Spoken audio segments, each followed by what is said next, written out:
All right, so ready to dive into something that's been debated for, like, forever. Oh, yeah, definitely. Always feels relevant. We're talking about the push for an independent Palestinian state. And this isn't just about borders on a map. Right, right. It's way more than that. This article we're looking at gets right to it, talks about this idea of self-determination.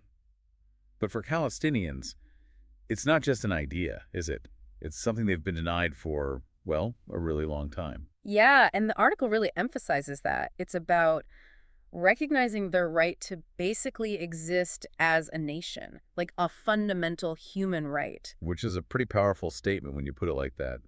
But the article doesn't shy away from the reality on the ground either. Yeah, Restricted movement, a struggling economy. They even call Gaza an open-air prison, which is a stark image. definitely. It makes you think about the human cost, the actual day-to-day experience of people living in that situation. It's tough to think about. But then it goes beyond that immediate situation, talks about Palestine's culture, this rich history. And it made me wonder, what happens to a people's story if they don't have a place to preserve it? That's such an important point. And their article really argues that an independent state, it's not just about land or resources, it's about protecting that identity, that cultural heritage, having the space to just be.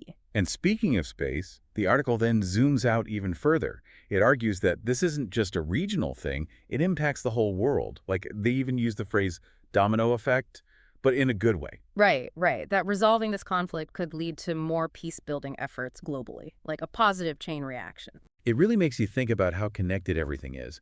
But then it also made me wonder, if that's true, why haven't we seen more progress? I mean, a lot of countries already recognize a Palestinian state. You've got the UN resolutions, the Oslo Accords. It seems like the groundwork's there, right? Exactly. And the article brings up that very question, like, what's the holdup? Why haven't things moved forward? It's something worth really digging into. For sure. And on that note, the article doesn't just talk about the politics. It brings up the very real humanitarian crisis, too. Mm. Like, they list out specifics, water shortages, people not having enough food, limited access to healthcare. It's really trying to highlight the urgency of the situation. Beyond the political back and forth, there are real people struggling every single day. And that's where the article actually kind of surprised me. It goes from, all these hardships to talking about Palestine potentially, like thriving, not just getting by, but actually flourishing. Yeah, it's like the article is challenging us to picture a different future for Palestine, one where it's defined by its potential, not just the conflict. Exactly. And it even lays out some ideas for how to get there. It talks about controlling their own resources, building a strong economy, all that. But I don't know, maybe I'm just being cynical, but how do we even start making those things happen? It just feels like we've been stuck for so long. I hear you, but the article does try to offer some practical steps. Like it argues for actual diplomatic negotiations where both sides are really listening to each other, Yeah. based on mutual respect, that kind of thing. So less about like laying down the law and more about actually working together, finding some Right. common ground. Yeah, exactly. It even specifically calls for a clear plan to make a Palestinian state a reality.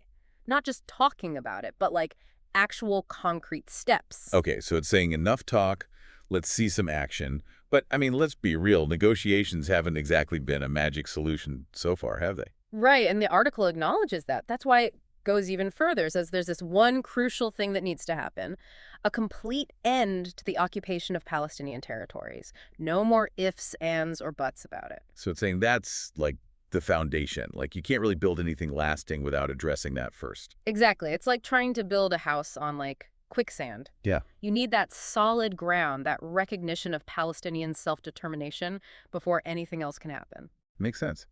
But what about like everyone else?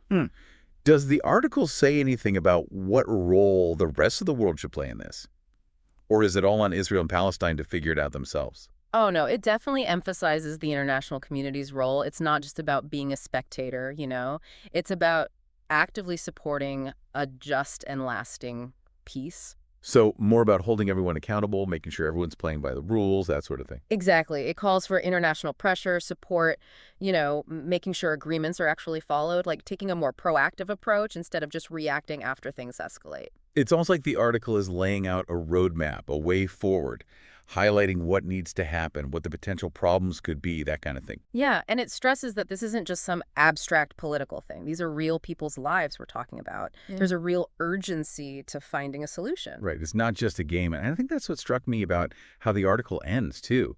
there's this really different tone. It Mm. feels more, I don't know, more human somehow. Yeah. Yeah, like it's not just trying to win the argument anymore? It's almost like it's appealing to our shared humanity. Exactly. Like after all the legal stuff, the humanitarian arguments, even talking about how peace could benefit everyone, it kind of boils down to this really simple thing.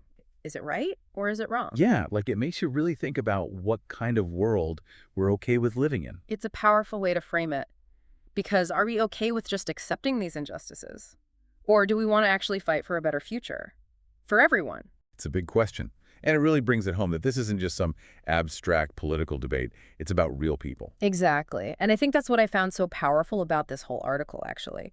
It takes this incredibly complex issue, one that's always presented as so black and white, and it just reminds you that there's so much more to it. There are real people's lives at stake. Right. It's not as simple as drawing a line on a map. Exactly. Well, I think that about wraps up our deep dive for today. Yeah, definitely a lot to think about. For sure. So to everyone listening, what will you take away from this conversation about Palestinian statehood? It's a really complex issue, no easy answers, but hopefully this has given you some new perspectives to consider. As always, we encourage you to keep learning, keep asking those tough questions, and think about the role we each play in building a better future. A more peaceful future, hopefully. Absolutely.